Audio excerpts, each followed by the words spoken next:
ଥରେ ଗୋଟେ ମହୁମାଛିକୁ ଚଢ଼େଇଟି ସୁନ୍ଦର ପ୍ରଶ୍ନ କଲା, ହେ ମହୁମାଛି, ତୁମେ ଏତେ ପରିଶ୍ରମ କରି, ଏତେ ବୁଲି, ଏତେ କଷ୍ଟ କରିକି ଯଦି ମହୁ ତିଆରି କରୁଛ, ତ ସେ ମହୁକୁ ତୁମେ ଉପଭୋଗ କରିପାରୁନ କାହିଁକି ନା ଏ ମହୁକୁ ମଣିଷମାନେ ଚୋରି କରିକି ନେଇଯାଉଛନ୍ତି।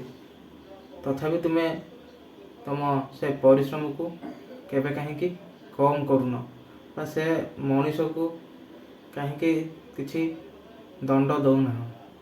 ତ ଏଇଠି ମହୁମାଛି ଜଣକ ସୁନ୍ଦର ଉତ୍ତରଟିଏ ରଖିଛି। ଏ ସୁନ୍ଦର ପ୍ରଶ୍ନକୁ ସେ ଗୋଟେ ସୁନ୍ଦର ଉତ୍ତର ରଖିଛି।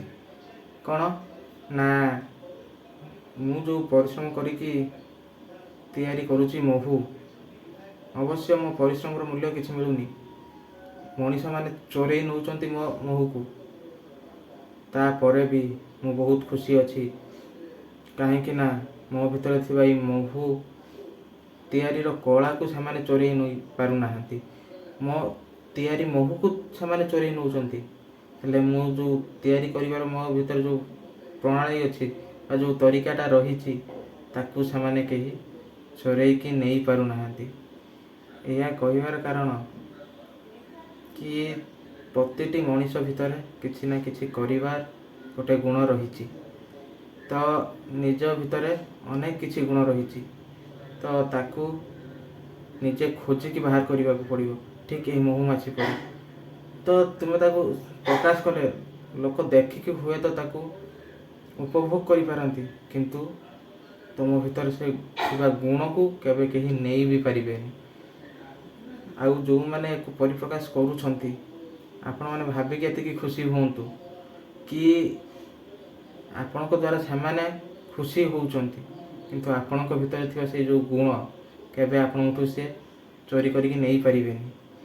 ଏଇଟା ହେଉଛି ଆପଣମାନଙ୍କର ଗୋଟେ ବହୁତ ବଡ଼ ଖୁସି କି ଲୋକମାନେ ଭାବୁଥିବେ କି ଏ ନାଚୁଛି ଗାଉଛି, ୟା ଭିତରେ ଆଉ କ'ଣ ଅଛି। ତ ସେଇ ଯେଉଁ ଗୁଣଟା ରହିଛି ନିଜ ଭିତରେ, ସେଇ ଗୁଣଟା ହିଁ ତା'ର ସବୁଠୁ ଗୋଟେ ବଡ଼ ଖୁସି। ଆଉ ସେଇ ଖୁସିକୁ ସେମାନେ ଏମିତି ଭାବରେ ଉପଭୋଗ କରନ୍ତି, ଯାହା ଭିତରେ ଏଇ ଗୁଣ ରହିଛି ସିଏ ନିଜେ ହିଁ ଜାଣିଛି କି ପ୍ରକୃତରେ ଏଇଟା କେଉଁ ପ୍ରକାରର ଖୁସି। ଠିକ୍ ଯେମିତି ମହୁମାଛି କହୁଥିଲେ କି ସେ ସିନା ମୋ ମହୁକୁ ନେଇ ଯାଉଛନ୍ତି, ହେଲେ ମୁଁ ଯେଉଁ ତିଆରି କରୁଛି ମହୁ, ତା'ର ଯେଉଁ ତରିକାଟା ରହିଛି ତାକୁ ନେଇ ପାରୁନାହାନ୍ତି। ସେମିତି ପ୍ରତିଟି ବ୍ୟକ୍ତି ଏଇଆ ଜାଣି ରଖିବା ଦରକାର କି ମୋ କାର୍ଯ୍ୟ ଦ୍ୱାରା ମୁଁ ଯାହା କରୁଛି ତାକୁ ଦେଖିକି ଲୋକ ଖୁସି ହେଉଛନ୍ତି, କିନ୍ତୁ ମୋ ଭିତରେ ଥିବା ସେ ଗୁଣକୁ କେହି କେବେ ନେଇ ପାରୁନାହାନ୍ତି। ସେଇଟା ହେଉଛି ମୋ ଅନ୍ତରର ଖୁସି।